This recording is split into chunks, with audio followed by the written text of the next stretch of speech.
আরে আমিও তো তারাপীঠে এসেছিলাম, দুধপুলি নামে মানত করেছি তো তাই। ও বলছে ও নাকি তারাপীঠে এসছে।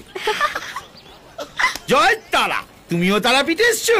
হ্যাঁ চলো না একসাথে গিয়ে পুজো দিই। না একসাথে তো যাওয়া যাবে না, আমরা তো অলরেডি মন্দিরে ঢুকে পড়েছি, প্রচন্ড ভিড়, আর বেরোনো যাবে না। আরে সাইড সাইড সাইড, ও ভাগো মা তোরে পাওয়া। আরে লেডিস আছে দেখতে পাচ্ছেন না?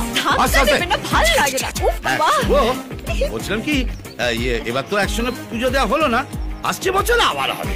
এই মালপো, এই তো দেখতে পেয়েছি। বললেই হলো, তুমি আমাকে দেখতে পাচ্ছ? পাচ্ছি তো, ওই তো মেট্রোর সামনে থেকে কেনা লাল গেঞ্জি আর লাল টুপি পরে দাঁড়িয়ে আছে। হয়ে গেল। কি হলো?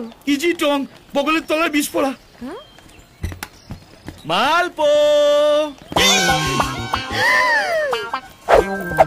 মামু, এবার কি হবে? মাতারা নাম নেই। এইটা তারাপীঠ মন্দির, আর দুধপুলি আমার নামে পুজো দিতে এসেছে। মজা করছি। মজা করছিলাম। দুধপুলি একটু ওদিকে যাবে? কি করছিলে? মজা করছিলাম, মজা। মজা?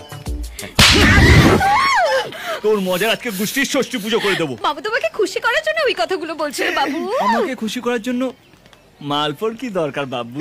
আমি তোমাকে দেখলে এমনি খুশি হয়ে যাই। এটা কিরকম দোকলাবাজি হচ্ছে? ওদিকে নরম এদিকে গরম। যেমন মাচা তেমনি নাচা। মাচা যদি তেড়া বেঁকা থাকে তাহলে নাচও তেড়া বেঁকা, আর মাচা যদি সোজা হয় আয় তবে সহচরী হাতে হাতে ধরি ধরি। তাহলে আজকে ইভিনিং শো এর কর্নার সিট দুটো। ইভিনিং শোর কথা বলছে, কর্নার। না না তা হবে না তো, আজকে তোর পিসির বিবাহ বার্ষিক। হ্যাঁ, পিসির বিবাহ বলছে। মজা করছিল, ওর তো কোনো পিসি নেই। ইজি টং। তাহলে এই কথাই রইলো, বিকেল 5টায় পিক আপ করবো। Of course. Bye bye. এই মালপো,